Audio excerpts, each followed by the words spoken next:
तू सुतल हो तो का करी?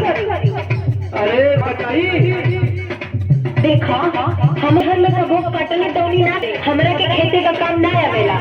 अरे खेते का काम ना आवेला तो खाए के तो बतवा चाहला। अच्छा तो तू हमार भात नहीं हारेला। सुना ज्यादा बतियावा मत। सुनावा।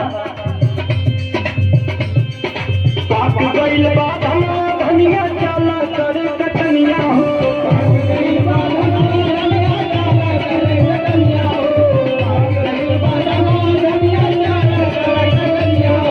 पाक गइल बा धनिया चाला करे कटनिया हो। चाला करे कटनिया हो। रोटी बना के तू बैठिया संगे पुदीना चटनिया हो।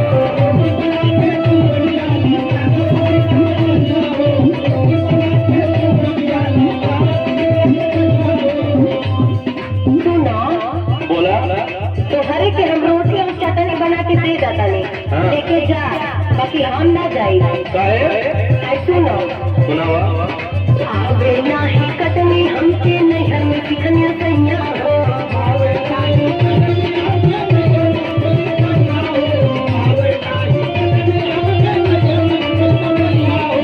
आवे नाही कटनी हमके नैहर में सिखनिया सैया हो। नैहर में सिखनिया सैया हो। बाजे में बोझा दुखे कलैया नेहुरे में करी हैया।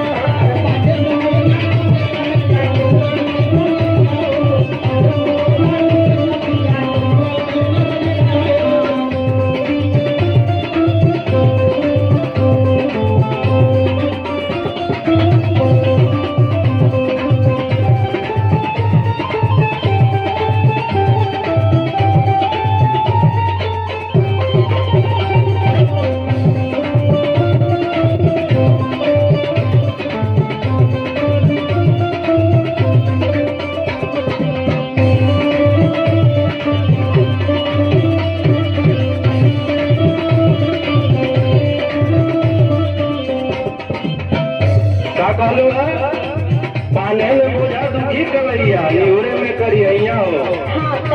अरे तगलिया बगलिया पूरा तब तो और से नहीं उन्होंने ना कर कम से कम देख के तो सीखा। अच्छा तो उन्होंने तो दाज करे के काम हमके। हाँ दाज करे के अलग अलग अंग्रेजी बतिया। अरे कहाँ बोलत है? रखा बोला गोरी खेत खलिहान में।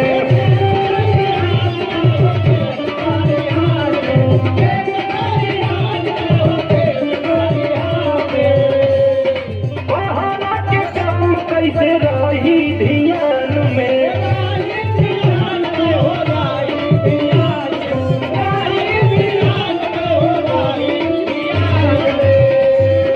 रखा गोरी खेत खलिहान में।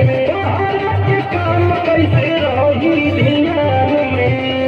बोला सुनो का सुनावा तुम बोला। नया नया साड़िया में लहब जाए दाग हो।